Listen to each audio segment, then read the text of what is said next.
Hello प्यारे बच्चों, मैं सुरेश कुमार आपका स्वागत करता हूं YouTube के प्लेटफॉर्म से स्टडी विद गुरुजी में। मैं आज लेकर आया हूं विज्ञान का, जो आपको रसायन विज्ञान में पढ़ा रहा था पार्ट 2। उसमें एक बेहतरीन कॉन्सेप्ट अम्ल क्षार हमने पढ़ा दिया है। अगर उसको विजिट नहीं किया है तो आप जाकर विजिट कर लेना। मैं आज लेकर आया हूँ सूचक यानी इंडिकेटर। इंडिकेटर क्या होते हैं, इनकी क्या पहचान होती है, इनका कार्य क्या होता है, ये सारी बातें मैं क्रम से चर्चा करूंगा। बस आपको धैर्यपूर्वक इनको देखना होगा। अगर आप कक्षा 10 के हाई स्कूल में आप पढ़ रहे हैं तो आइए इनको समझना। यदि कोई कम्पिटेटिव एग्जाम दे रहे हैं उसके लिए भी बहुत महत्वपूर्ण है। आइए चलते, बस एक ही वीडियो में सारी चीज़ें समझ में आ जाएंगी। तो हम लेकर आए हैं आज सूचक यानी इंडिकेटर। मतलब हम सूचक का मतलब ही होता है जो सूचना देता हो। इंडिकेटर मतलब इंडिकेटर देखा, गाड़ी में जो मोटर बाइक या वाहन होते हैं उसमें जब जिधर हम साइड में निकलना चाहते हैं उधर एक इंडिकेटर जला देते हैं जिससे कि हम इधर निकलना चाहते हैं। इसी प्रकार ये सूचक या इंडिकेटर क्या होते हैं, ये भी रसायन विज्ञान में सूचनाएं देंगे। और सूचना कैसे देंगे, ये अम्ल और क्षार की पहचान करेंगे कि कौन सा अम्ल होगा कौन क्षार होगा, उसकी पहचान करेंगे। आइए प्यारे बच्चों, बस इसको धैर्यपूर्वक बेसिक तरीके से समझिए कि क्या होता है अम्ल और क्षार। तो हम लेकर आए हैं सूचक।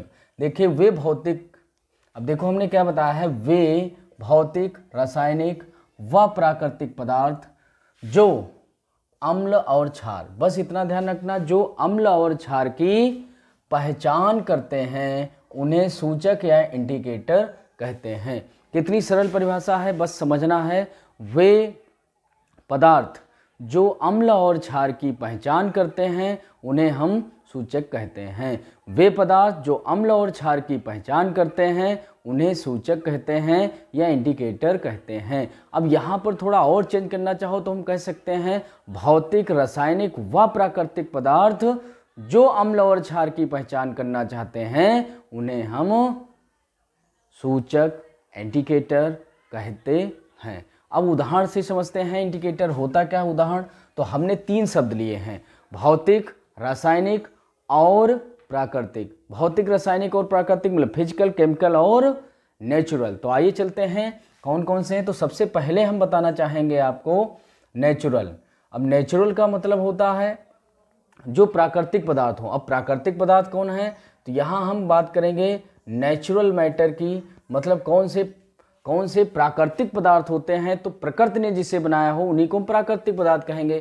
तो यहाँ पर आपको प्यारे बच्चों दिख रहा होगा हल्दी, एक है हल्दी, दूसरा आपको हमने लिखा है गुड़हल की पंखुड़ी, तीसरा हमने लिखा है लाल पत्ता गोभी। मतलब ऐसे बहुत सारे पदार्थ होते हैं, लेकिन हमने कुछ उदाहरण लिए हैं जैसे हल्दी, गुड़हल की पंखुड़ी और आपकी हो जाएगी लाल पत्ता गोभी। यानी लाल पत्ता गोभी, गुड़हल की पंखुड़ी और हल्दी, ये कौन से हैं, प्राकृतिक सूचक हैं, यानी नेचुरल इंडिकेटर हैं जो सूचना आपको देंगे कि कौन अम्ल है कौन क्षार है। एक उदाहरण से समझते हैं, जैसे आपने देखा होगा हल्दी को। अब हल्दी जब किसी के चोट लग जाती है किसी प्रकार की, मान लिया मांसपेशियां हमारी फ्रैक्चर, मोच आ जाती है, उस समय घर में एक घरेलू उपचार किया जाता है जिसमें क्या होता है, हल्दी को ली जाता है और हल्दी में थोड़ा चूना मिला दिया जाता है। चूना क्या होता है, एक क्षार होता है।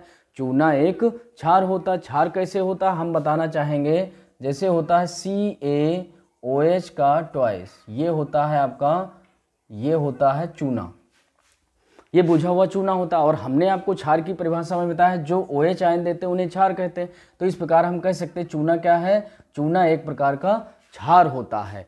चूना अगर क्षार है तो उसमें अगर हल्दी मिला दें चूने में, या चूने में हल्दी मिला दिया जाए तो उसका रंग गुलाबी हो जाता है। उसका रंग गुलाबी हो जाता है, इसका तात्पर्य क्या हुआ, रंग में परिवर्तन हो गया। और रंग में परिवर्तन का तात्पर्य ये हुआ कि वो क्या है, एक प्रकार का सूचक है। कौन, हल्दी। तो हमने देखो लिखा है हल्दी क्षार को गुलाबी कर देती है। यानी जो चूना होता है, यहाँ पर हम लिखना चाहें तो कह सकते हैं चूना कौन होता है, चूना।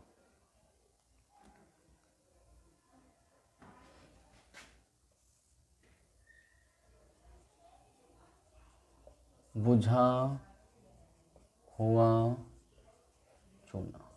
क्षार का मतलब बुझा हुआ चूना। यानी जो चूना होता है, चूने में अगर हल्दी मिला दी जाए तो उसका रंग गुलाबी हो जाता है। और रंग में परिवर्तन होना हमने साबित कर लिया, जान लिया कि क्या है, ये सूचना दे रहा है, एक प्रकार का सूचक है हल्दी। इसीलिए रंग परिवर्तन कर रहा है, यानी क्षार की पहचान इसने कर दी। तो ये सूचक हो गया। तो हमने बताया प्राकृतिक प्यारे बच्चों कौन बताया हमने, हल्दी, गुड़हल की पंखुड़ी और लाल पत्ता गोभी। तो इस प्रकार ये हो गई वो। अब हम चलते हैं केमिकल मैटर, मतलब कुछ ऐसे होते हैं जो रासायनिक पदार्थ होते हैं। वो रासायनिक पदार्थ कौन है, या इनको हम संश्लेषित पदार्थ भी कहते हैं, मतलब संश्लेषण द्वारा बनाया गया है। तो कौन कौन से हैं, पहला है फिनोल्फ्थालीन, दूसरा है मेथिल ऑरेंज। याद रखना कौन है, पहला है फिनोल्फ्थालीन, दूसरा है मेथिल ऑरेंज। तो ये दोनों क्या हैं, ये हैं रासायनिक या संश्लेषित सूचक। कैसे पता करेंगे, अब ये जानना हमारे लिए बहुत जरूरी है। तो यहाँ पर प्यारे बच्चों आपको समझना है, जो अम्ल होता है फिनोल्फ्थालीन अम्ल पर क्या प्रभाव डालेगा, रंगहीन कर देता है। यानी फिनोल्फ्थालीन अम्ल को रंगहीन कर देता है, यानी कोई भी रंग इसमें नहीं होता है। दूसरी ओर अगर हम क्षार की बात करें तो क्षार को क्या करेगा, इसको गुलाबी रंग प्रदान कर देता है, यानी गुलाबी रंग का हो जाता है। तो प्यारे बच्चों फिनोल्फ्थालीन को आपने समझ लिया। फिनोल्फ्थालीन एक ऐसा सूचक है जो अम्ल पर कोई प्रभाव नहीं डालता है, यानी रंगहीन कर देता है, जबकि विलेन को रंगहीन कर देता है, जबकि क्षार क्या करता है, क्षार को लाल कर देता है। क्षार को क्या कर देता है, गुलाबी लाल कर देता है, गुलाबी लाल कर देता है। जबकि मेथिल ऑरेंज की बात करें तो अम्ल को ये लाल कर देता है, यानी क्या करेंगे, मेथिल ऑरेंज अम्ल को लाल कर देगा, जबकि क्षार को पीला कर देता है। यानी हम फिर से बता रहे हैं, मेथिल ऑरेंज अम्ल को लाल कर देता है, जबकि क्षार को पीला कर देता है। मेथिल ऑरेंज अम्ल को लाल कर देता है, जबकि क्षार को पीला रंग प्रदान करता है। तो इस प्रकार प्यारे बच्चों ये क्या हो जाएंगे, अम्ल और क्षार की पहचान हो जाएंगे अकॉर्डिंग टू मेथिल ऑरेंज। और फिनोल्फ्थालीन क्या करता है, फिनोल्फ्थालीन अम्ल को रंगहीन कर देता है, जबकि क्षार को गुलाबी रंग प्रदान करता है। तो ये हो जाएंगे कौन से आपके, ये हो जाएंगे कौन से, रासायनिक। अब हम बात कर लेते हैं भौतिक पदार्थ। तो एक भौतिक पदार्थ होता है जैसे लिटमस पेपर। लिटमस पेपर आपने सुना होगा या पढ़ा होगा, लाल लिटमस पेपर और नीला लिटमस पेपर। यहाँ से बहुत सारे प्रश्न बनते हैं लाल और नीले से। तो लाल लिटमस पेपर, यानी यहाँ लाल लिटमस पेपर एक हमने बताया, नीला। अब यहाँ लाल लिटमस पेपर जो है अम्ल पर कोई प्रभाव नहीं डालता है, अम्ल पर लाल लिटमस पेपर कोई प्रभाव नहीं डालता है, जबकि क्षार को नीला कर देता है, क्षार को नीला कर देता है। अब हम चलते हैं नीले लिटमस पेपर की ओर। नीला लिटमस पेपर क्या होता है, अम्ल को लाल कर देता है, जबकि क्षार पर कोई प्रभाव नहीं डालता है। तो बस प्यारे बच्चों हमें क्या समझना है, क्या समझना है, इसकी हमने एक ट्रिक भी बता रखी है, एक ट्रिक बता रखी है। तो हमारे चैनल पर जाकर ट्रिक एक प्लेलिस्ट होगी, उसमें देख लेना, आपको मिल जाएगा। नीला लिटमस पेपर अम्ल को लाल कर देता है, जबकि लाल लिटमस पेपर क्षार को नीला कर देता है। लाल लिटमस पेपर क्षार को नीला कर देता है, नीला लिटमस पेपर अम्ल को लाल कर देता है, जबकि लाल लिटमस पेपर अम्ल पर कोई प्रभाव नहीं, नीला लिटमस पेपर क्षार पर कोई प्रभाव नहीं देगा। और बाकी अगर याद करना है तो एक याद कर लो, जैसे हम कहें अम्ल की बात करें तो अम्ल में प्यारे बच्चों आपको यहाँ पर दिख रहा होगा ला, यहाँ पर क्या दिख रहा है, ला, यानी ला का तात्पर्य हो गया अम्ल में ला कहाँ आ रहा, सबसे पीछे आ रहा है। अम्ल में ला सबसे पीछे आ रहा है, तो सबसे पीछे यानी बाद में लाल बनेगा। ला बाद में है यानी ला बाद में, यानी लाल बाद में बनेगा। और लाल बाद में कौन बनेगा, जब नीला होगा। भाई लाल तो लाल ही है, वो लाल कहाँ होगा, नीला जब हम डालेंगे लिटमस तो कैसा हो जाएगा, लाल हो जाएगा। तो अम्ल ला पीछे आ रहा बाद में, तो बाद में क्या हो जाएगा, लाल होगा बाद में। तो पहले कैसा होना चाहिए, नीला लिटमस पेपर, बाद में कैसा हो जाएगा, लाल हो जाएगा। और अगर अम्ल बाद में लाल हो रहा है तो क्षार बाद में नीला हो जाएगा। एक याद रखो, अम्ल में ला पीछे आ रहा है, अम्ल में ला पीछे आ रहा है तो बाद में ला आ रहा है, तो बाद में लाल होगा, ला से लाल होता है। तो पहले क्या होना चाहिए, नीला, नीला लाल हो जाएगा। तो क्षार में इसका उल्टा कर दो, क्षार में क्या हो जाएगा, लाल लिटमस पेपर नीला हो जाएगा। वही लिखा है, क्षार को नीला कर देता है कौन, लाल लिटमस पेपर क्षार को नीला कर देता है, जबकि नीला लिटमस पेपर अम्ल को लाल कर देता है। तो इस प्रकार आपने प्यारे बच्चों हमने इंडिकेटर यानी सूचक जो बताए थे, कौन से बताए, भौतिक पदार्थ, रासायनिक पदार्थ और प्राकृतिक पदार्थ, तीनों को आपने समझ लिया। तो ये हो गए प्राकृतिक सूचक, ये हो गए रासायनिक सूचक और ये हो गया आपका भौतिक सूचक। तो ये सूचक को आपने समझ लिया। अब बात आती है कि सूचक में एक और काम आता है पीएच मान। पीएच मान जो होता है वो भी सूचक का ही कार्य करता है। तो पीएच मान यानी पीएच वैल्यू, तो ये पीएच वैल्यू आई कहाँ, एक वैज्ञानिक हुए हैं जिनका नाम है सोरेनसन। ये इन वैज्ञानिक जो हैं डेनिस के रहने आने थे, मतलब डेनमार्क के रहने वाले थे। तो डेनमार्क यानी डेनिस वैज्ञानिक कहा गया। तो डेनिस वैज्ञानिक ने सन 1909 ईस्वी में एक हाइड्रोजन आयन सांद्रण के आधार पर तरीका निकाला था, एक विधि निकाली थी, उसी को हम कहते हैं पीएच पैमाना। तो आइए चलते हैं प्यारे बच्चों, क्या समझेंगे, पीएच मान यानी पीएच वैल्यू।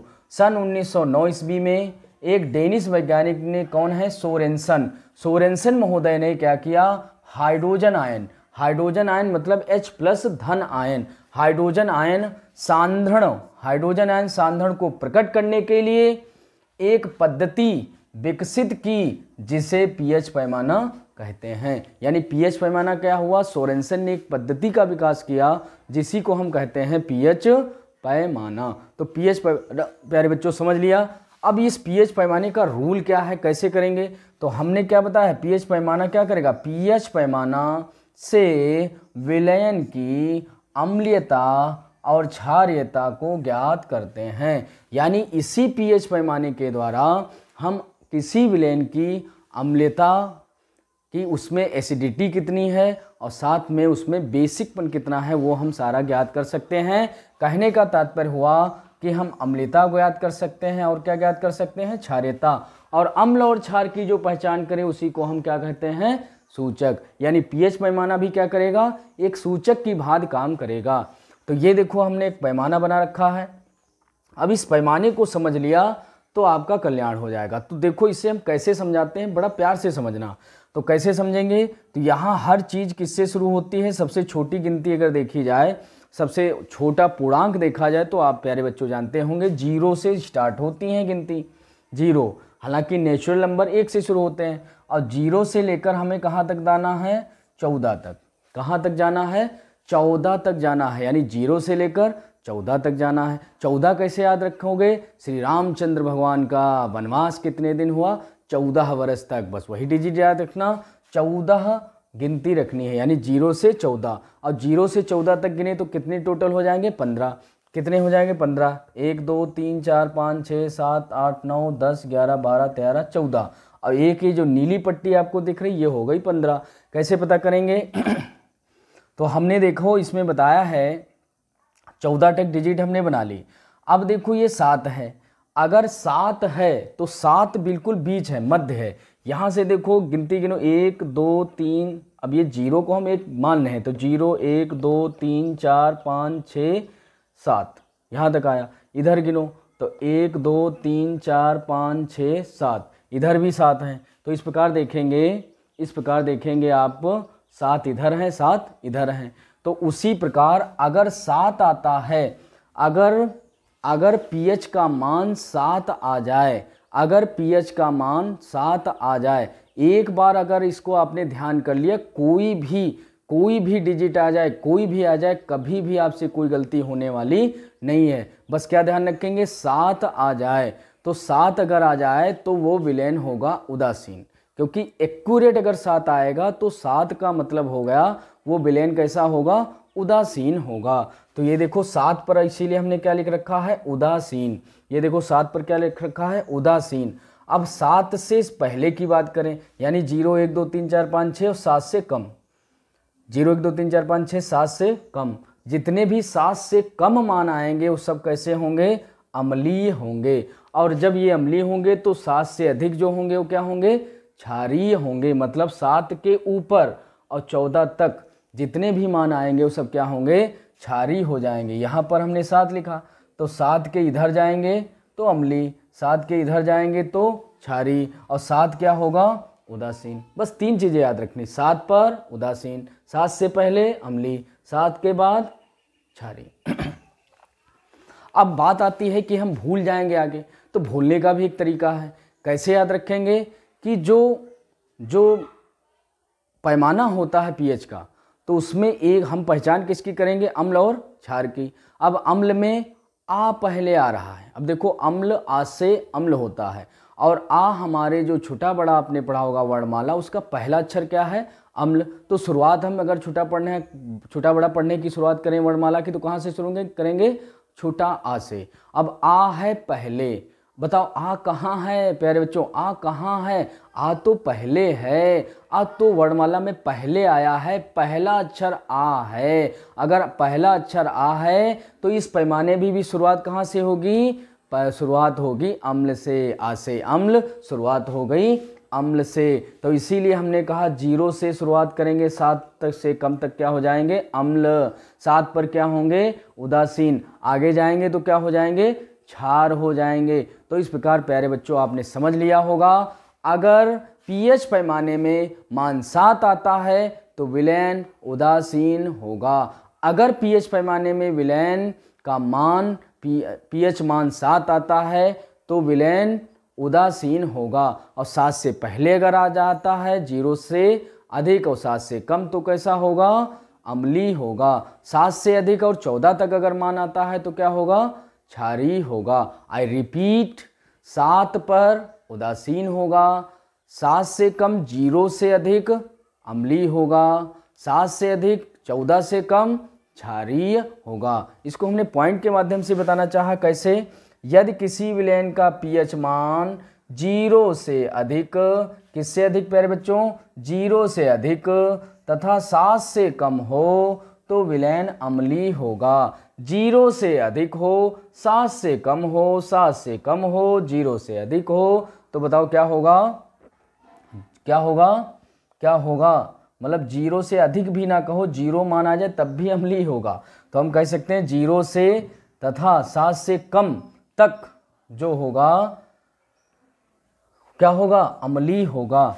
यदि किसी विलयन का पीएच मान 7 से अधिक और 14 से कम हो, 14 से कम या 14 तक हो, उस विलयन को हम क्षारीय विलयन कहेंगे। और अंत में हम कहना चाहेंगे, यदि किसी विलयन का पीएच मान 7 होता है तो विलयन उदासीन होगा, उदासीन होगा। तो प्यारे बच्चों आपने बहुत ही बेहतरीन तरीके से समझ लिया होगा कि पीएच पैमाना क्या होता है, पीएच पैमाने की खोज किसने की, इंडिकेटर कितने प्रकार के होते हैं, ये सारी बातें आपने समझ ली है। यहाँ तक आपने हमारे चैनल को, पूरे वीडियो को वॉच किया है। अगर चैनल पर पहली बार आए हैं तो हमारे चैनल को सब्सक्राइब जरूर कर लेना, वीडियो को शेयर करना, लाइक करना और कमेंट के माध्यम से हमारा सपोर्ट करना।